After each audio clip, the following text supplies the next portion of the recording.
friend. If you are returning, then welcome back. I'm so glad that you're here. And if you're new, then hello. This is Real Talk with Anna Real, where we get real about personal growth topics. And right now, we're in a series on self talk.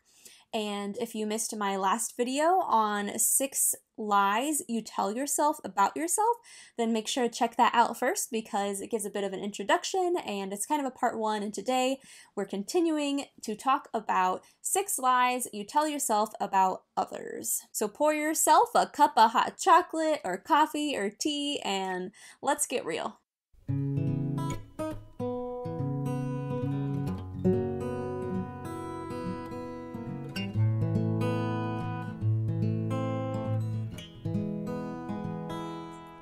So, the first lie is I have to defend and explain myself to them. It's the lie that comes from a need to defend yourself. It's when you have a hard time letting it go, when people make assumptions about you or just have inaccurate information about you. It can be, someone who doesn't mean anything by it. They're just innocently making assumptions as people do. Or it could be someone that's trying to start something, spread lies and rumors or try to get reaction out of you. But it makes you feel defensive and maybe even want to attack them back. Now, I admit that this is a lie that I've had before and sometimes still wrestle with, especially in regards to feeling the need to explain myself to people. If someone tells me something that is true, something negative about me that's true, then I kind of just am like, oh, you're right. But, if someone's saying something that's not true, whether it's meant in a malicious way or not, I feel the need to defend myself and explain what is true because I really care about that accuracy. It's one thing when you're talking bad about me and it's true, but it's like another thing that for some reason I care about more when people are saying something that just isn't true. And I even sometimes do this with my friends.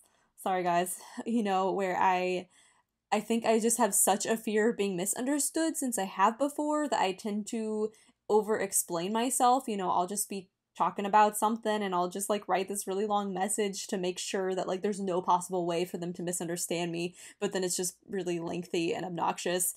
And when I don't have to do that. Why does it matter? Well, it's a complete waste of your time to have to constantly explain yourself to everyone. And contrary to popular belief, you don't have to defend or prove yourself to anyone. I promise. Listen to Anna. And putting energy towards trying to prove something only distracts you. You could be motivated by what you actually want to do, setting goals that you actually want to achieve. Or you could be driven by this negative force, driven by this anger and avoidance of shame. I mean, which would you rather do? Reacting defensively or attacking someone back only makes things worse. It's like that quote that says, an eye for an eye makes the whole world blind. Because, my friend, hate does not eradicate hate.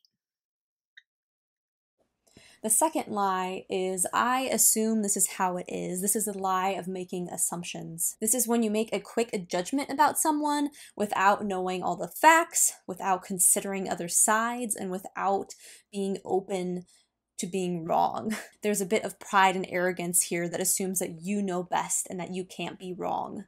Even worse is when you judge someone by those assumptions and think that you're better than them in some way.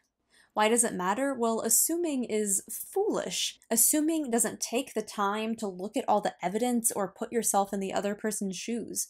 So much harm can be done to you and to the other person when you jump to conclusions. It is also the birthplace of so many miscommunications and conflicts. Whew, okay, it's time for a cocoa break.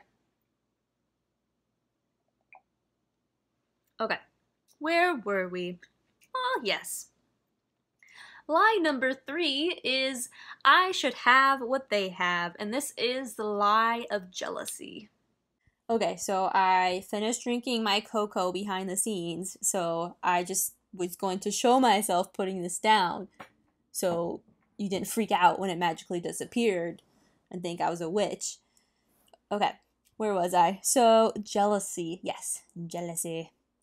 This is the wanting what someone else has, whether it's their monies, it's their fame, it's their, maybe they have a really nice family, maybe you want their boo, maybe it's their job or position, maybe it's their follower count on social media, or their level of success, or their certain abilities and skills, etc., etc. You know, it may be simply just wanting what they have also, that you want it too, or sometimes you may even want what they have and for them to not have it anymore, for you to have it instead of them. Why does it matter? Well, even the smallest little thought of jealousy, when dwelt upon, can grow until it becomes resentment and bitterness, and can cause you to even start to dislike that person and hurt your relationship with them for no good reason other than jealousy. For example, perhaps that friend of yours gets that dream job that you've always wanted yourself, and you're happy for them at first, but you can't help but start to think like, oh, like I wish I could get that job too. And over time, as you're still trying to get that job yourself and you're struggling through and you're just not making it, and you start to wonder, maybe you start to feel those feelings of inferiority and start to think like, well, what's wrong with me? Like that they were able to get this job. Why can't I do this? And but then you start, maybe you're around this person and you start to notice some mistakes they've made or whatever, and you start to compare and think like, well, wait a second, I could do that better than they can. Why were they able to get this job and I can't, when I'm better at this than they are? And it starts to like grow until you start to become resentful, as you are starting to think that, hey, maybe I deserve this job more than they did. And every single thing that they do, you just keep thinking that of like, gosh, like why they don't deserve that job? I deserve that job. And it just drives you to bitterness and resentment. A second point I want to make here is that jealousy is a killer of gratitude, because it's hard to be thankful for what you have when you're so focused on what you don't have, when you're so focused on what that other person has that you do not have. And you're never going to feel happy and content and thankful for what you have while you're still letting these lies of jealousy remain. The fourth lie is I can never forgive them. This is the lie of unforgiveness. Maybe you've said this to yourself, or maybe you've said it to someone else, saying, I can never forgive you. Or maybe you think you've forgiven someone, but if you actually took a look at your emotions and the thoughts in your head, and maybe even how you're treating them, that maybe you'd see that you haven't really forgiven them. Why does it matter? Well, it's not that you can't forgive them, but rather that you are choosing not to. Because I fully believe that forgiveness is a choice. It might not always be easy. It might take work. It might take time to heal and work through your emotions, work through the consequences of that. But when it comes to forgiveness, that is always a choice that you can make. Secondly, we've all made mistakes, and so it's really not fair to expect people to forgive you while you yourself are not forgiving others. Because, I mean, it's so easy for us to want forgiveness when we mess up, right? But then whenever someone else does us wrong, are we able to give them that same kind of grace that we would want for ourselves? And third, holding on to grudges does you more harm than it really does to anyone else. I mean, you might be treating people differently, so it might be affecting them too, but especially if it's just something going on internally, this is really just negatively affecting you more than anyone else. The fifth lie is I've been hurt before, so I can't trust anyone. This is the lie from an inability to trust. It's assuming that because someone hurt you before, that you will be hurt again. And it's projecting, it's taking those people, those past people that hurt you before, and projecting them onto the other people in your life. And it just seems too risky to get close to anyone because you're so afraid that those negative past experiences will be repeated. Why does it matter? Well, assuming that everyone is just like that person who hurt you will only keep you from being able to trust anyone. And without trust and vulnerability, you'll miss out on true connection. And a lack of true connection leads to loneliness. You see, the thing about putting up a wall, yes, it might keep out pain and hurt, but it's also blocking you from receiving love and having friendship and all those other good things that come with that. It keeps it all out, both the bad and the good. The sixth lie is I shouldn't have to do this until they do it first. This is the lie that comes from I won't change until they change. I've seen this lie especially come out in so many crumbling marriages. You know, they reach this point of resentment and they come to a standstill while they wait for their spouse to meet their expectations. You know, like, well, I'm not gonna do the dishes till he takes out the trash, or I'm not gonna respect him until he starts loving me, or I'm not gonna stop tearing him down till he stops tearing me down. I'm not gonna say nice things about him till he starts saying nice things about me. And why does this matter? Well, you can see here, like, if both people are not going to change until the other person changes first, like, nothing's going to happen. Someone has to make the first move. And you're not only hurting them, you're hurting yourself, and you are hurting this relationship. I highly recommend you check out the books. The 5 Love Languages by Gary Chapman, as well as How to Win Friends and Influence People by Dale Carnegie. They both make some similar points about how if you show people love and kindness, they tend to respond well to that and will often even reciprocate.